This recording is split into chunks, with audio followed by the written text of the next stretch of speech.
Haleluya, Shalom jemaat. Hari ini kita mau melanjutkan membahas tentang topik kerajaan Allah. Nah saudara, kita mau sama-sama lihat saudara, topik kita adalah kuasa dan budaya kerajaan Allah.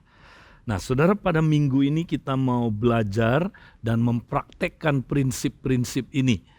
Nah saudara, seringkali kita tidak mengerti kenapa saudara kita mesti menghadirkan kuasa dan budaya kerajaan Allah. Nah, saya mau menceritakan sebuah kebenaran, saudaraku, di mana ya yang menjelaskan apa itu eklesia, ya, atau gereja.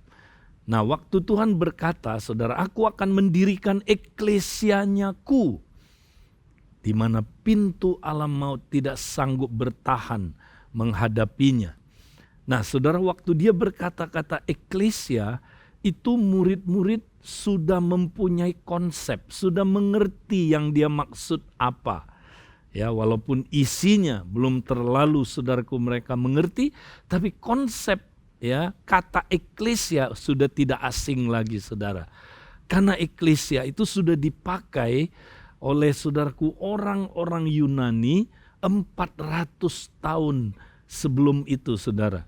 Ya, bahkan saudaraku di dalam zaman Yunani klasik saudaraku, kata eklesia sudah digunakan saudara. Ya, nah apakah saudaraku eklesia itu saudara? Nah, mari kita lihat saudaraku sama-sama. Ya, kalau kita lihat saudaraku, eklesia itu ya adalah sekelompok orang yang dipanggil keluar dari rakyat biasa atau militer untuk menjadi dewan kota, untuk mendampingi raja dalam pemerintahannya. Itulah eklesia. Jadi pada zaman Tuhan Yesus saudara, setiap raja itu dia tidak memerintah sendiri, tapi dia mempunyai partner pemerintahan namanya eklesia. Jadi raja Yunani ada eklesianya, raja Romawi ada eklesianya.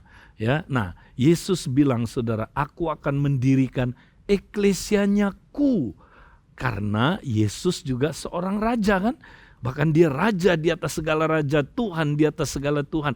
Dia punya partner pemerintahan namanya eklesia. Nah eklesia itu apa saudara? Ya, jadi eklesia adalah orang-orang yang saudaraku dipanggil keluar dari kerajaan kegelapan, ya, untuk menjadi tempat kediamannya raja.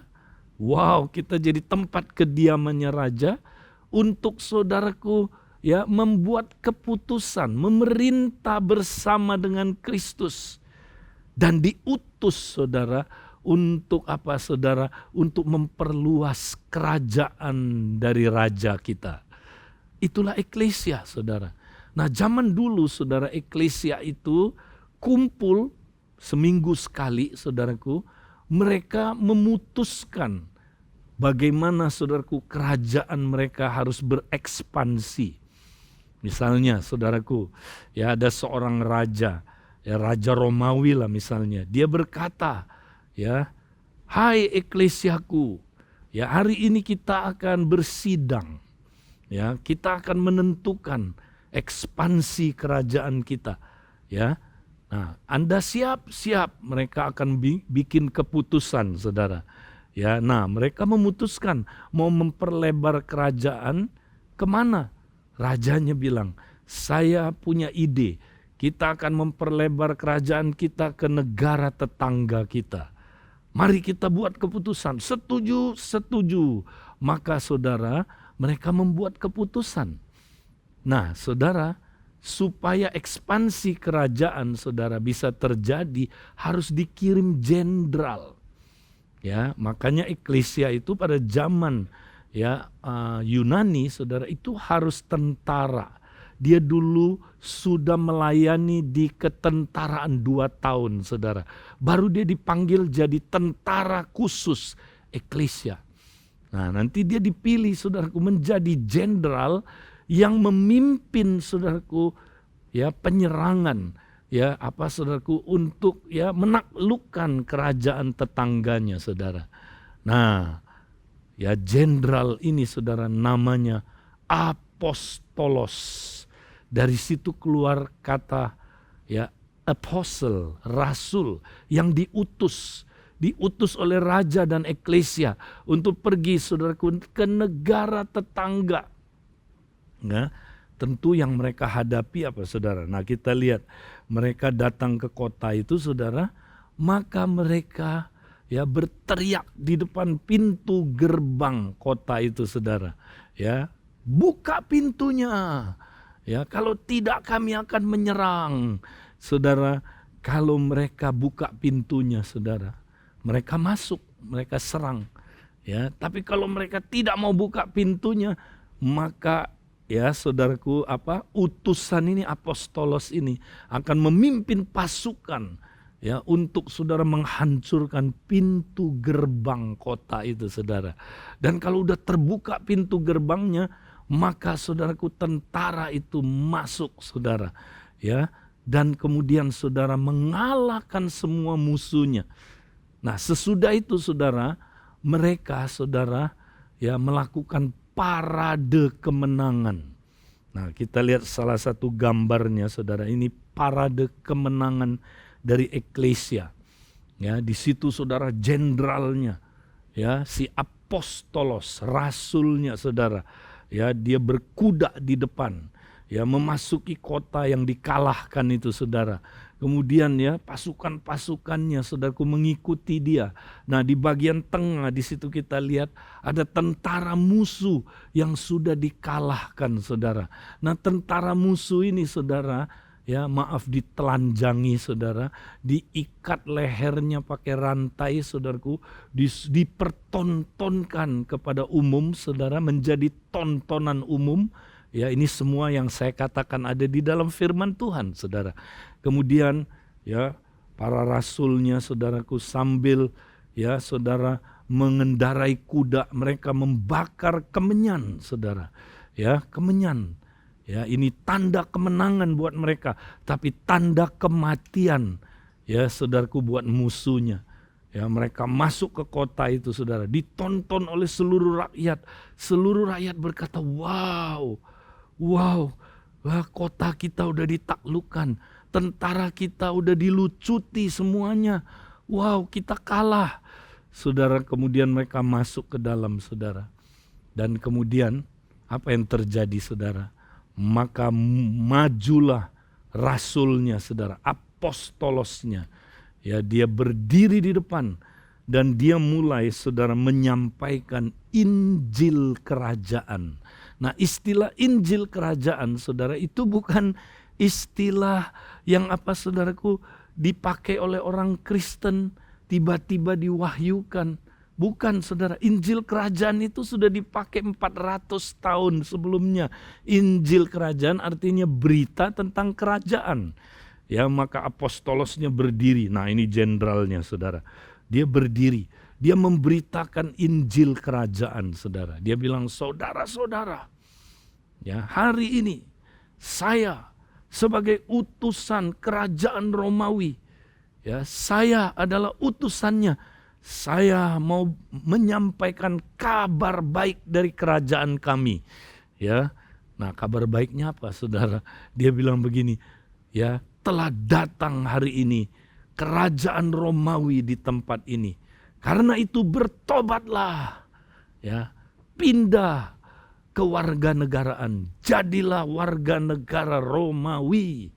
Ya, kalau kamu jadi warga negara Romawi, kamu akan hidupnya makmur, kamu hidupnya akan berhasil. Ya, karena kerajaan Romawi adalah kerajaan superpower.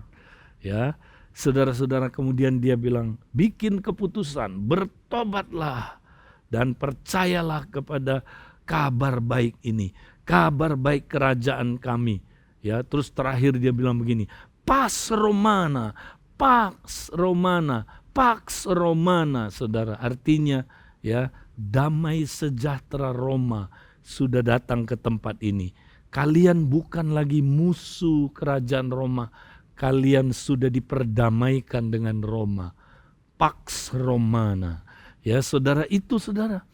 itulah gambaran eklesia.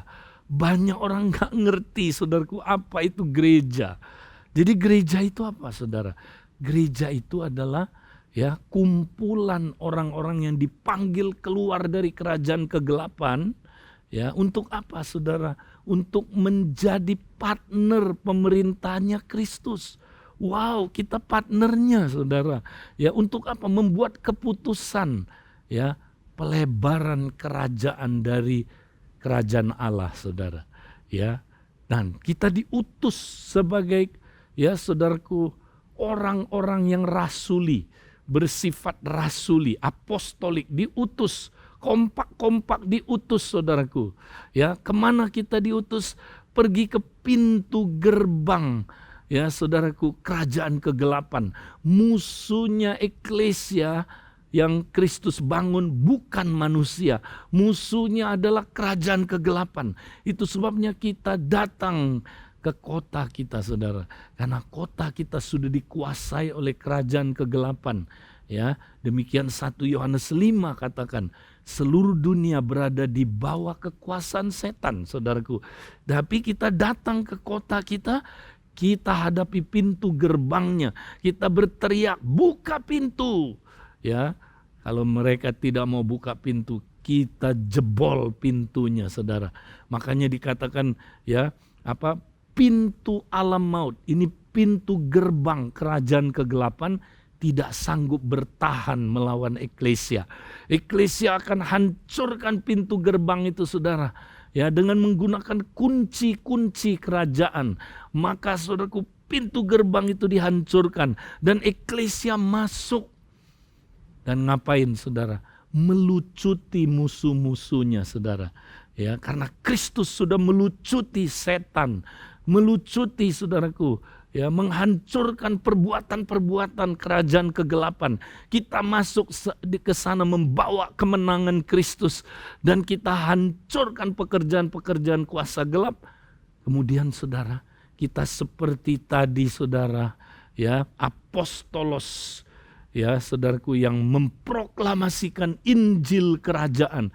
Kita akan memberitakan Injil kerajaan di kota itu. Bertobatlah, percayalah kepada Injil. Kerajaan Allah sudah datang.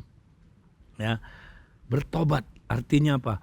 Kalau kamu bertobat, ganti penguasa hidupmu, nanti kamu akan apa? Kamu akan masuk ke dalam kerajaan Allah.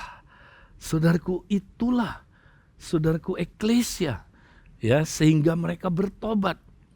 Nah, setelah itu, saudara, kemudian kita lihat, saudara, kerajaan Romawi, saudara, dan eklesia, mereka mengutus 300 penduduk sipil, pergi ke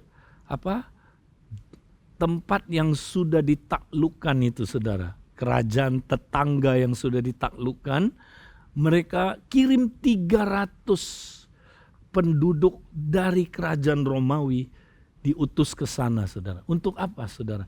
Membangun koloni kerajaan Romawi atau komunitas kerajaan Romawi, saudara.